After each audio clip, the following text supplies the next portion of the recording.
Assalamualaikum, perkenalkan nama saya Aurelia Saranisa Putri, NIM 0404-052-5158 dari Prodi Ilmu Komunikasi kelas E5.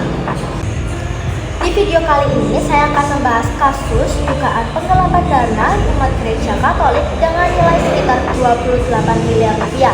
Dana tersebut berasal dari jemaat sebuah paroki gereja lokal, tepatnya di wilayah Ainabara, Sumatera Utara.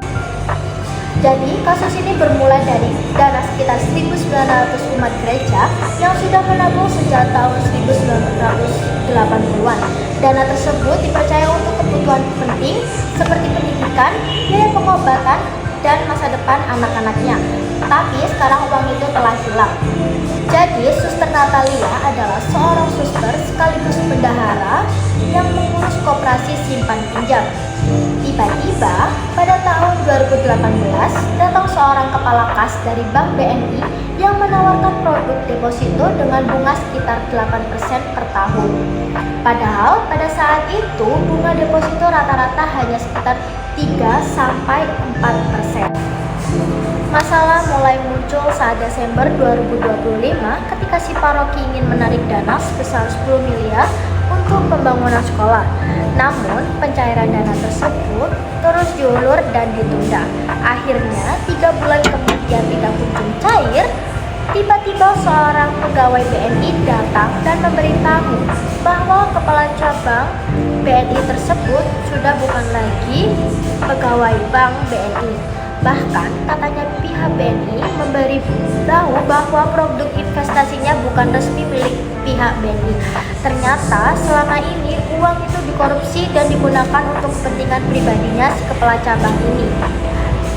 Dan katanya si BNI cuma mengganti sekitar 7 miliar saja, dan pihak gereja tidak terima dan menganggap ini sebagai penghinaan. Setelah kasus ini mulai terbongkar, pelaku sempat melarikan diri ke Australia sebelum akhirnya menyerahkan diri pada 30 Maret 2026. Kasus ini masuk di sub ke negara dan warga negara karena jelas merupakan pelanggaran hukum. Sebagai warga negara, seharusnya menjaga kepercayaan dan menaati aturan. Negara juga punya peran penting untuk menindak pelaku dan melindungi masyarakat.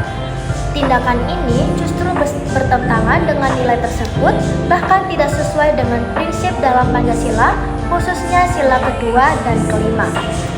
Menurut saya, kasus ini bukan cuma soal hukum, tapi juga soal kepercayaan.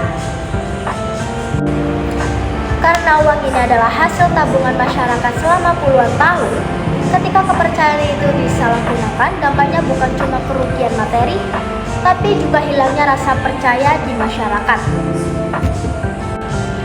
Jadi dari kasus ini kita bisa belajar bahwa kejujuran dan tanggung jawab itu sangat penting.